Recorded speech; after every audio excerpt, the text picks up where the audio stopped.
الحمد لله وكفى وسلام على عباده الذين اصطفى أما بعد فقد قال الله تعالى في القرآن المجيد أعوذ بالله من الشيطان الرجيم بسم الله الرحمن الرحيم يا أيها الذين آمنوا قوا أنفسكم وأهليكم نارا وقودها الناس والحجارة عليها ملائكة غلاظ شداد لا يعصون الله ما أمرهم ويفعلون ما يؤمرون صدق الله العظيم اللهم صل على سيدنا محمد وعلى آل سيدنا محمد وبارك وسلم اللهم صل على سيدنا محمد وعلى آل سيدنا محمد وبارك وسلم اللهم صل على سيدنا محمد وعلى آل سيدنا محمد وبارك وسلم محترم معزز بزرگوں،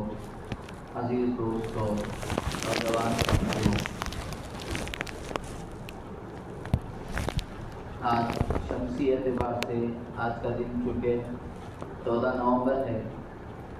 اور 14 نومبر کے دن ہمارے ملک ہندوستان کے اندر چلڈرنس ڈے منایا جاتا ہے اور اس کے اندر بچوں کے تعلق سے بچوں کے حقوق اور بچوں کی باتیں اور پھر بچوں کے اندر جو صلاحیتیں ہیں ان صلاحیتوں کو کیسے پروان چڑھانا چاہیے، اس تعلق سے بہت ساری باتیں آتی ہیں۔ اور یہ جو بچے ہیں اللہ رب العزت والجلال نے ہمیں عطا کیے ہیں، یہ امت کا مستقبل ہے، یہ آگے جا کر امت کے ہر کام میں یہ شریک ہونے والے ہیں۔ تو اس لیے جہاں پر ان کے تعلق سے بہت ساری باتیں ہوتی ہیں، وہیں پر ہمیں اس سلسلے میں بھی کوشش کرنا چاہیے، غور و فکر کرنا چاہیے کہ ان کے دین کی کیسے اصلاح ہو جائے، کیسے ان کی دینی تعلیم کی یہ حاصل کر لے اور کیسے ان کی دینی تربیت ہو جائے، اس تعلق سے بھی فکر کرنے کی ہماری ذمہ داری ہے۔ دیگر اداروں میں، مدارس میں اور جو سرکاری مدارس سے اسکولس ہے، وہاں پر تو ان بچوں کے حقوق کے تعلق سے باتیں کی جاتی ہیں، لیکن ان بچوں کی اسلامی اعتبار سے کیسے تربیت ہونا چاہیے، کیسے بچے اسلامی اعتبار سے آگے بڑھنا چاہیے، اس تعلق سے بہت ہی کم گفتگو ہوتی ہے۔ تو اس لیے ہمیں چاہیے کہ ہم ان بچوں کے دینی اعتبار سے فکر کریں، ان بچوں کو کیسے دین میں آگے بڑھائیں، دینی تعلیم میں کیسے ترقی کریں، اس تعلق سے ہمیں فکر کرنے کی ضرورت ہے۔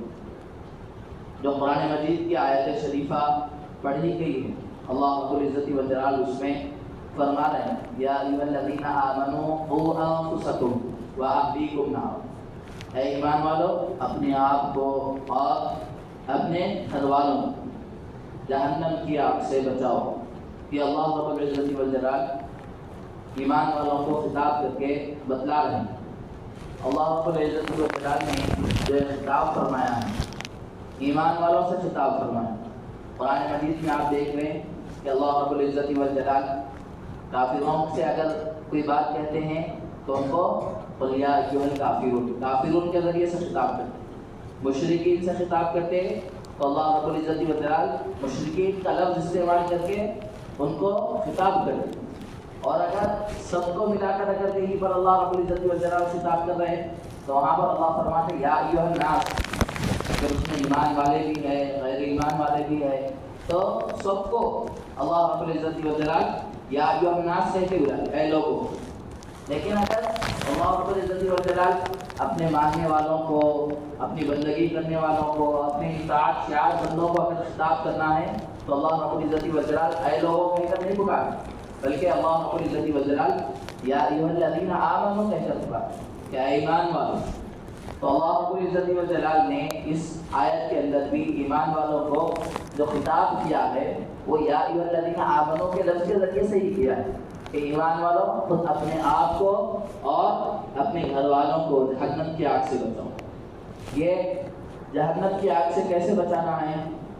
جہنم کی آگ سے ہم اپنی اولاد کو اور خود اپنے آپ کو کیسے بچانا ہے؟ اپنے آپ کو بچانے کے تو بارے میں بہت ساری باتیں ہم نے کئی ایک مرتبہ سنی، لیکن اپنی اولاد کو جہنم کی آگ سے کیسے بچایا جائے، اس تعلق سے ہم کچھ باتیں آپ کے سامنے رکھیں گے قرآن و حدیث کی روشنی میں،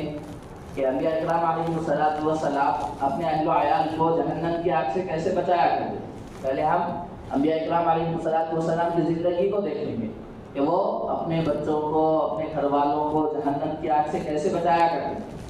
حضرت اسماعیل علیہ السلام ایک جلیل القدر نبی ہیں، ان کے بارے میں قرآن مجید کہتی ہے وَكَانَ يَأْمُرُ أَهْلَهُ بِالصَّلَاةِ وَالزَّكَاةِ، کہ حضرت اسماعیل علیہ السلام وہ اپنے گھر والوں کو نماز کا حکم دیتے، زکوٰۃ کا حکم دیتے۔ تو یہ اس طریقے سے انہوں نے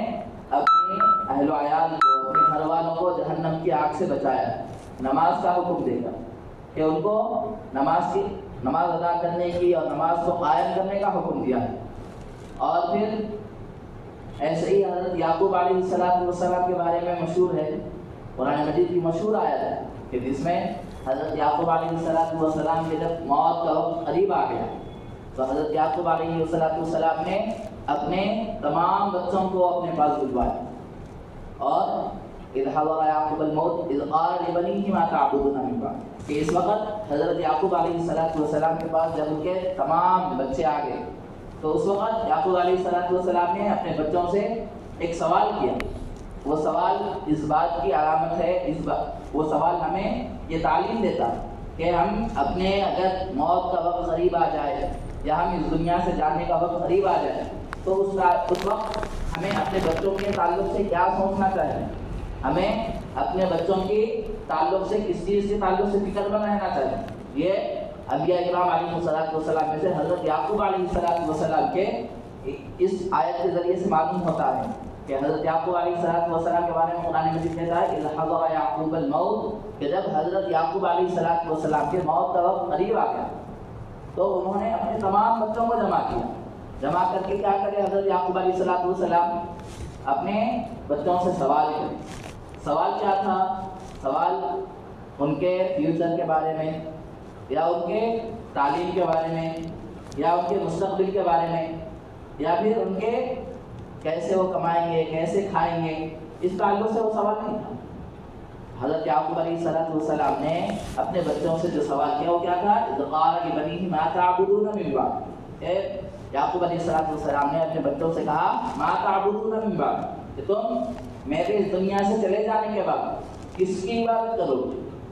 یعقوب علیہ السلام کا سوال اپنی اولاد سے یہ تھا کہ میں تو اب میری موت کا وقت قریب آ گیا ہے، میں اب دنیا سے جانے والا ہوں اور میرا جانا طے ہے، لیکن ایک بات ہے کہ میں تو چلے جاؤں گا، میری زندگی میں تم اللہ کی عبادت کیا کرتے تھے، لیکن میں جب دنیا سے چلے جاؤں گا تو اس کے بعد تم کس کی عبادت کرو؟ تو بیٹے بھی حضرت یعقوب علیہ السلام جو تو انہوں نے وہی جواب دیا جو حضرت یعقوب علیہ السلام چاہتے۔ یعنی مطلب یہ ہے کہ حضرت یعقوب علیہ السلام اپنی اولاد کے تعلق سے نہ ان کی روزی روٹی کے تعلق سے فکر مند ہے، نہ ان کے فیوچر کے بارے میں فکر مند ہے، کسی اور چیز کے بارے میں فکر مند ہے۔ صرف اور صرف اگر حضرت یعقوب علیہ السلام کو اپنے بچوں کی کسی چیز کی فکر تھی تو وہ یہی تھی کہ ان کے اس دنیا سے پردہ اٹھا جانے کے بعد ان کی اولاد کس کی عبادت کرے گی، ان کی اولاد کس کی بندگی کرے گی، یہ سوال ہے۔ اس لیے ہمیں چاہیے کہ انبیاء کرام علیہ السلام کا اسوہ یہی ہے کہ ہمیں اپنے بچوں کی جہاں دیگر اور چیزوں کے بارے میں فکر کرنا ہے، اس میں سب سے زیادہ اور سب سے بڑی چیز جس کی ہمیں فکر کرنے کی ضرورت ہے وہ اس دنیا کے اندر ان کے جب تک زندہ ہے وہ ایمان کی حالت میں قائم رہنے کی فکر کرنے کی ضرورت ہے۔ ایک اللہ کی عبادت پر وہ قائم رہیں، اس کی ہمیں فکر کرنے کی ضرورت ہے۔ یہ انبیاء کرام علیہ السلام کے اسوے کے ذریعے سے ہمیں یہ بات ماننی ہے۔ اللہ کے نبی صلی اللہ علیہ وسلم یہ سب سے بڑے منبی ہیں۔ انبیاء اکرام علیہ السلام میں آپ صلی اللہ علیہ وسلم کا مقام، آپ صلی اللہ علیہ وسلم کا مرتبہ سب سے اونچا مرتبہ ہے کہ آپ صلی اللہ علیہ وسلم نے بھی اپنے اولاد کی، اپنے نواسوں کی، اور جو آپ صلی اللہ علیہ وسلم کے ماتحت بچے تھے ان کی بھی آپ صلی اللہ علیہ وسلم نے پرورش کی۔ اللہ کے نبی صلی اللہ علیہ وسلم نے ان کو سمجھایا۔ بہت سارے واقعات حدیث کی کتابوں کے اندر ملتے ہیں کہ جہاں اللہ کے نبی صلی اللہ علیہ وسلم ان سے محبت کیا کرتے تھے، ان سے پیار کیا کرتے تھے، ان کو قریب کیا کرتے تھے، دوسری طرف اگر وہ ایسا کام کر رہے ہیں جو انہیں نہیں کرنا چاہیے تو اللہ کے نبی صلی اللہ علیہ وسلم کو روکتے تھے، انہیں ٹوکتے تھے فوراً۔ یہ اللہ کے نبی صلی اللہ علیہ وسلم کا بچوں کے ساتھ طریقہ تھا۔ اللہ کے نبی صلی اللہ علیہ وسلم کے سامنے ایک مرتبہ ایک عورت نے ایک اپنے بچے کو اپنے قریب بلوایا اور اس نے بچے کو کچھ دینے کا اشارہ کیا، تو وہ بچہ قریب نہیں آ رہا تھا عورت کے، لیکن وہ عورت بچے کو بار بار اپنے قریب بلا رہی تھی اور کچھ دینے کے لیے کہہ رہی تھی، میں تمہیں کچھ دوں گی، آپ مجھے قریب آ جاؤ۔ تو اس کے بعد اللہ کے نبی صلی اللہ علیہ وسلم نے اس عورت سے سوال کیا کہ واقعی تم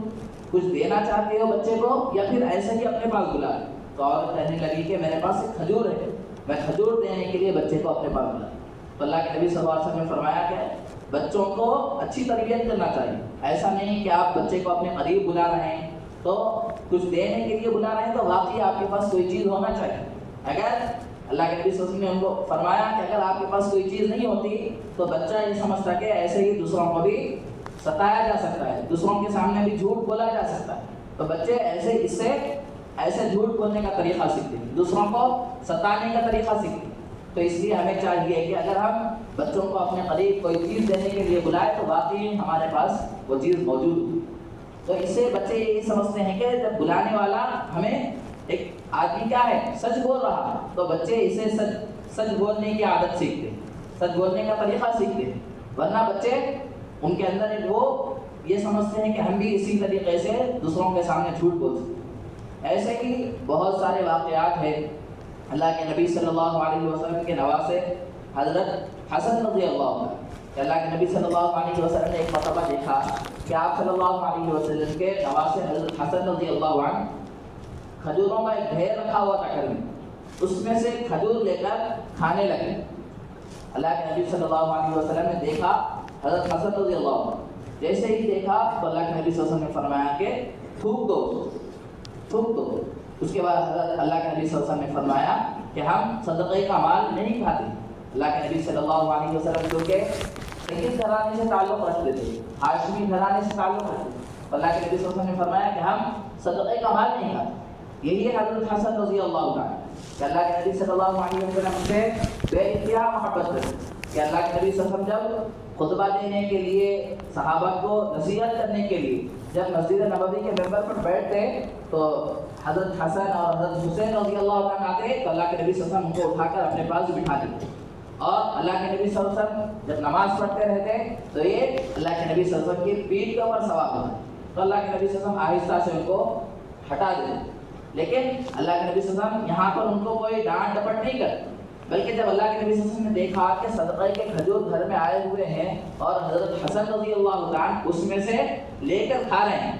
اور صدقے کا مال کھانا سید اور ہاشمی کے لیے جائز نہیں، تو اللہ کے نبی صلی اللہ علیہ وسلم نے فوراً حضرت حسن رضی اللہ عنہ کو ٹوک دیا کہ آپ تھوک دو، اس میں سے نہیں کھا سکتے۔ تو اس سے یہ معلوم ہو رہا ہے کہ اللہ کے نبی صلی اللہ علیہ وسلم نے اپنی اولاد کو جس مقام پر محبت کرنا تھا، جس موقع پر ان سے محبت کرنا تھا، اللہ کے نبی صلی اللہ علیہ وسلم نے ان سے خوب محبت کی، لیکن جب وہ ایسا کام کر رہے ہیں جو شریعت کے خلاف ہے، جو شریعت کے خلاف اگر کوئی کام کر رہے ہیں تو اللہ کے نبی صلی اللہ علیہ وسلم نے فوراً ان کو تنبیہ، ان کو روک دیا کہ یہ کام آپ کے لیے درست نہیں ہے، آپ یہ کام نہیں کر سکتے۔ تو ایسے ہی حدیث مبارکہ میں ایک بات آئی ہے کہ آدمی جب کسی کو خوش کرنے کے لیے، مخلوق میں سے کسی کو خوش کرنے کے لیے اللہ رب العزت والجلال کو ناراض کرتا ہے تو بعد میں اللہ رب العزت والجلال اسی مخلوق کو اس آدمی کے اوپر مسلط کر دیتے ہیں۔ اس کو آپ ایسے سمجھ سکتے ہیں، بہت سارے واقعات بھی اس کے ضمن میں لکھے ہوئے ہیں کہ آدمی بہت ساری مرتبہ اپنی اولاد کو خوش کرنے کے لیے اللہ رب العزت والجلال کو ناراض کرتے۔ کہ آپ دیکھیں بچوں کو وہ داڑھی نہیں رکھتے تو والدین نہیں ٹوکتے، کیوں؟ اس لیے کہ چلو بچوں کی خواہش ہے، نہیں رکھنا کوئی بات نہیں، لیکن یہ نہیں دیکھتے کہ بھئی اس کے داڑھی نہ رکھنے کی وجہ سے اللہ ناراض ہوئے۔ بچے جھوٹ بولتے ہیں تو والدین خوش ہوتے ہیں کہ چلو بھئی ہمارا بچہ ایسا تھا، لیکن وہ نہیں سوچتے کہ اس کی وجہ سے اللہ تعالیٰ ناراض ہو رہے ہیں۔ ان کو اعلیٰ تعلیم دلانے کے لیے بچے جب خواہش کرتے ہیں کہ ہم بڑی بڑی یونیورسٹیوں میں اور دوسرے ممالک میں جا کر ہم اعلیٰ تعلیم حاصل کریں گے تو والدین خوش ہوتے ہیں کہ چلو اس میں ہمارے بچوں کی خوشی ہے، تو بچوں کو خوش کرنے کے لیے وہ یہاں پر اللہ رب العزت والجلال کے بچوں کی خوشی کو مان لیتے ہیں۔ شادی بیاہ کے مواقع پر ہے کہ وہاں پر بہت سارے رسوم کو انجام دیتے ہیں، حالانکہ یہ درست نہیں ہے، یہ صرف اس لیے کہ چلو بھائی بچے کی خوشی ہے، بچے کی خوشی میں سب کام کر لیتے ہیں، بچوں کی خوشی کے خاطر ہر جگہ پر بچوں کا ساتھ دیتے ہیں، لیکن وہاں پر اللہ رب العزت والجلال کی نافرمانی ہو تو اللہ حدیث مبارکہ میں بات آئی کہ جب آپ اللہ رب العزت والجلال کی خاطر اللہ رب العزت والجلال کو ناراض کر کے کسی دوسرے کو خوش کرتے ہیں تو اللہ رب العزت والجلال اسی مخلوق کو بعد میں آپ کے اوپر مسلط ہے۔ کہ دنیا کے اندر بہت سارے والدین ایسے ہیں جو تعلیم کے موقع پر بچوں کی خواہش کو پورا کیے ہیں، شادی بیاہ کے موقع پر بچوں کی خواہش کو پورا کیے ہیں، اور اگر وہ شریعت کے خلاف ورزی کرنے کے لیے تیار ہو گئے تو اللہ کو ناراض کر رہی تھی اولاد، لیکن اس وقت بھی والدین صرف اپنے بچوں کی خواہش کے لیے ان کے ساتھ کھڑے ہوئے، لیکن یہی بچے بعد میں جا کر اپنے والدین کے خلاف کھڑے ہو جاتے ہیں، والدین کے خلاف کھڑے ہو جاتے ہیں کہ وہ بچے اپنے والدین کو لے جا کر بہت سارے مقام پر اور کئی جگہ پر یہ خبر ملتی ہے کہ جب اولاد اچھی پڑھی لکھی ہو جاتی ہے، قابل ہو جاتی ہے، تو وہ بڑھاپے میں اپنے والدین کی خدمت نہیں کرتے بلکہ اپنے والدین کو اولڈ ایج ہوم میں لے جا کر رکھ دیتے۔ یہ کیا والدین نے اسی کے لیے اب اللہ رب العزت والجلال کے تمام حکموں کو توڑا تھا اور اپنی اولاد کی تمام خواہشات کو پورا کیا تھا کہ جب بڑھاپے میں پہنچ جائے تو اولاد ان کی خدمت کرنے کے بجائے ان کو اولڈ ایج ہوم میں لے جا کر رکھ دے۔ تو اسی لیے ہمیں چاہیے کہ ہر موقع پر سب سے پہلے بچے کو ہم دین سکھائیں، دینی تعلیم سکھائیں کہ ان بچوں کے دل میں والدین کی عظمت، والدین کا مقام، والدین کا مرتبہ، اللہ رب العزت والجلال کا مقام، اللہ کی وحدانیت، یہ ساری چیزیں پہلے بچوں کے دلوں کے اندر بیٹھنی چاہیے۔ اس کے بعد آپ دنیا کی ہزار تعلیم دیں، کوئی مسئلہ نہیں، لیکن ہمارے بچے جب پیدا ہوتے ہیں اسکولوں میں جاتے ہیں تو سب سے پہلے وہ بلی کا نام تو سیکھتے ہیں، کتے کا نام تو سیکھتے ہیں، لیکن ان کو اللہ کا نام نہیں معلوم، ان کو صحابہ کا نام نہیں معلوم کہ اللہ رب العزت والجلال کون ہے، دنیا کیسے چلا رہے ہیں، کہ دنیا کے اندر ہدایت بھیجنے کے لیے کیسے کیسے نبیوں کو اللہ نے بھیجا ہے، کہ ہمارے بچوں کو یہ تمام چیزیں نہیں معلوم ہوتی۔ تو یہی بچے آگے جا کر والدین کو لے جا کر اولڈ ایج ہوم میں جمع کرتے ہیں، جب ان کی خدمت کا موقع ہوتا ہے وہ اس وقت والدین کی خدمت نہیں کرتے۔ تو اسی لیے ہمیں چاہیے کہ ہم اپنی اولاد کی تربیت کے سلسلے میں ہر موقع پر سب سے پہلے اللہ رب العزت والجلال کی رضامندی کو سب سے پہلے پیش نظر رکھیں کہ میں اپنی اولاد کی تربیت کر رہا ہوں، کہ میں ایسے اولاد کی تربیت کروں، ایسی تربیت کروں کہ اس تربیت کے ذریعے سے وہ اولاد میری آنکھوں کی ٹھنڈک بھی بنے اور اللہ رب العزت والجلال میری اس اولاد کو دیکھ کر خوش ہو۔ ایسا نہیں کہ وہ اولاد اس کے لیے وبال جان بن جائے۔ والدین کی بہت بڑی ذمہ داری ہوتی ہے اپنی اولاد کے تعلق سے، اس لیے کہ حدیث مبارکہ میں یہ بات بھی آئی ہے کہ جب انسان دنیا سے چلا جاتا ہے تو اس کے لیے اس کا نام اعمال تو بند ہو جاتا ہے، لیکن کچھ چیزیں ایسی ہیں مرنے کے بعد بھی اس کے ذریعے سے اس کو ثواب ملتے ہیں۔ اس میں سے ایک چیز ہے نیک صالح اولاد۔ آدمی اگر اپنے پیچھے نیک صالح اولاد چھوڑ کر گیا اور وہ اولاد اس کے لیے دعائیں مغفرت کرتی رہتی ہے تو اللہ رب العزت والجلال اس اولاد کے مغفرت کی دعا کرنے کی وجہ سے اس کے والد کو بخش دیتے ہیں، اس کی والد کی مغفرت کر دیتے ہیں۔ تو یہ ثواب ہے، تو لہٰذا اپنی اولاد کو ہمیں نیک بنانے کی کوشش کرنا چاہیے۔ ایسا نہیں کہ چلو بچہ ہے آپ چھوڑ دیں، ایسا ہرگز نہیں۔ حضور اکرم صلی اللہ علیہ وسلم نے حضرت حسن رضی اللہ عنہ کو دیکھا کہ صدقے کے کھجور کھا رہے ہیں، چھوڑ سکتے تھے لیکن آپ صلی اللہ علیہ وسلم نے اسی وقت ان کو روک دیا۔ کیوں؟ اس لیے کہ آج بچہ ایک چھوٹا کام کر رہا ہے، لیکن آگے جا کر جب اس کو نہیں روکا جائے گا تو وہ بڑے کسی کام کا ارتکاب کر سکتا ہے، کسی بڑے کام میں مبتلا ہو سکتا ہے۔ اس لیے بچوں کو چھوٹے جب سے ہی خلاف شریعت کاموں سے روکتے رہنا چاہیے، ٹوکتے رہنا چاہیے۔ ایسے ہی اور ایک حدیث ہے کہ اللہ کے نبی صلی اللہ علیہ وسلم کی تربیت میں ایک چھوٹے بچے تھے، وہ بعد میں صحابی بنے، لیکن وہ فرماتے ہیں کہ میں ایک مرتبہ اللہ کے نبی صلی اللہ علیہ وسلم کے ساتھ کھانے کے لیے دسترخوان پر بیٹھا، اور تو چونکہ ایک ہی بڑی تھالی میں بڑے مشکات میں کھانے کا رواج تھا اس زمانے میں، تو اللہ کے نبی صلی اللہ علیہ وسلم بھی اسی پلیٹ میں کھا رہے ہیں اور وہ صحابی جو چھوٹے تھے عمر میں وہ بھی اسی پلیٹ میں کھا رہے ہیں، لیکن وہ ادھر سے تھوڑا کھا رہی ہیں، ادھر سے تھوڑا کھا رہی ہیں، سامنے سے لیٹ کے اطراف میں سے کیا ہے ہر جگہ سے تھوڑا تھوڑا کھانا کھا رہے ہیں. تو اللہ کے نبی صلی اللہ علیہ وسلم نے ان کو روک دیا کہ ایسا یہ کھانا کھانے کا طریقہ نہیں ہے. اللہ کے نبی صلی اللہ علیہ وسلم نے فرمایا سمی اللہ، پہلے بسم اللہ بولو، اور پھر فرمایا اپنے سامنے سے کھاؤ. جو کھانا آپ کے سامنے رکھا ہوا ہے، اگر 3-4 لوگ ایک جگہ پر ایک برتن میں کھا رہے ہیں تو اس وقت کھانے کا طریقہ یہ ہے کہ اپنے سامنے جو کھانا رکھا ہوا ہے اس میں سے کھانا چاہیے. اللہ کے نبی صلی اللہ علیہ وسلم نے ان صحابی کو کھانے کا طریقہ بھی بتلایا کہ اگر آپ 3-4 لوگ مل کر کھا رہے ہیں تو ایسے وقت میں اور ایک ہی کھانا برتن کے اندر رکھا ہوا تو اپنے سامنے سے کھانا چاہیے. اس کے بعد وہ صحابی چونکہ چھوٹے بچے تھے، انہوں نے اللہ کے نبی صلی اللہ علیہ وسلم کی نصیحت کو قبول کر لیا اور اس پر عمل کرنا بھی شروع کر دیا. وہی صحابی بتاتے ہیں کہ ایک مرتبہ ایسا ہوا کہ اللہ کے نبی صلی اللہ علیہ وسلم کے ساتھ ایک بڑے تھالے کے اندر کھجور رکھے ہوئے. اللہ کے نبی صلی اللہ علیہ وسلم نے کھانے کے لیے پھر بلایا مجھے،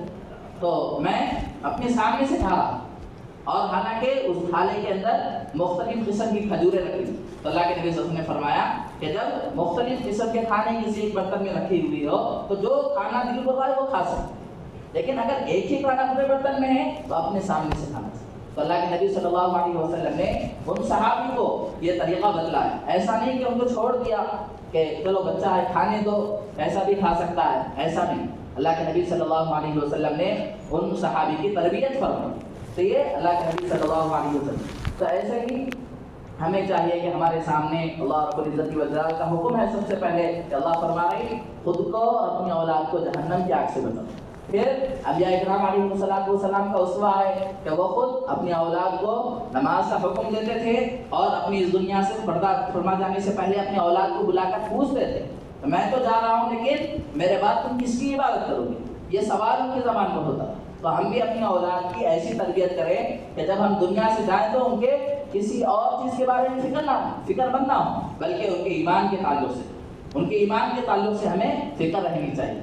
اور اللہ کے نبی صلی اللہ علیہ وسلم کی جو تربیت ہے کہ بچوں کو بچپن ہی سے اگر وہ کسی خلاف شریعت کام کو کرتے ہوئے دیکھتے تو فوراً ہو. تو ہمیں چاہیے کہ بچوں کی ہم بچپن سے ہی ان کو ہر ایسے کام سے ہر ایسی بات سے روکیں جو خلاف شریعت ہو، جس سے اللہ کے رسول ناراض ہوتے ہیں، جس سے اللہ رب العزت والجلال ناراض ہوتے ہیں. تو اس لیے اور اگر ہم ایسی تربیت اپنی اولاد کی کریں گے تو یہ اولاد آگے جا کر ہماری آنکھوں کی ٹھنڈک بنے،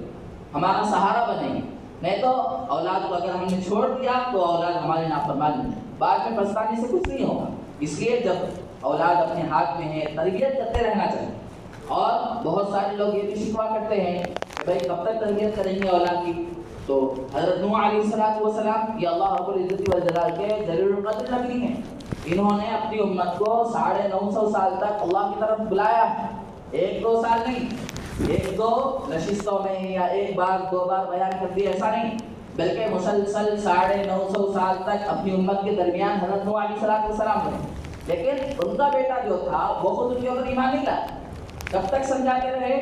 مسلسل 950 سال تک حضرت نوح علیہ السلام اپنے بیٹے کو سمجھا. ایسا نہیں 1 سال سمجھا دیے چھوڑ دیے، 2 سال سمجھا دیے چھوڑ دیے، 3 سال سمجھا دیے چھوڑ دیے، ایسا نہیں، بلکہ اللہ رب العزت والجلال کی جانب سے جب تک اس عذاب کا حکم نازل نہیں ہوا، عذاب شروع نہیں ہوا، اس وقت تک بھی برابر حضرت نوح علیہ السلام اپنے بیٹے کو سمجھا رہے ہیں کہ ابھی بھی موقع ہے بیٹا اللہ کو مان لے اور اس کشتی میں سوار ہو. تو اس لیے اگر ہماری اولاد بڑی ہو گئی ہے، جوان ہو گئی ہے، بہت بڑی عمر کی ہو گئی ہے، تو ایسا نہیں کہ اس کو چھوڑ دینا چاہیے، بلکہ اس کے ایمان کی فکر کرنا چاہیے، اس کے دین کی فکر کرنا چاہیے کہ وہ ان کے نمازوں کی فکر کرنی چاہیے. یہ انبیاء اکرام علیہ السلام کی سنت ہے. انبیاء اکرام علیہ السلام کے طریقے سے ہمیں یہ بات ماننی. اللہ رب العزت والجلال سے دعا ہے کہ جو باتیں کہی گئی ہے اللہ رب العزت والجلال کہنے والے کو اور سننے والوں کو اس پر عمل کرنے کی توفیق عطا فرمائے. وآخر دعوانا الحمد للہ رب العالمین.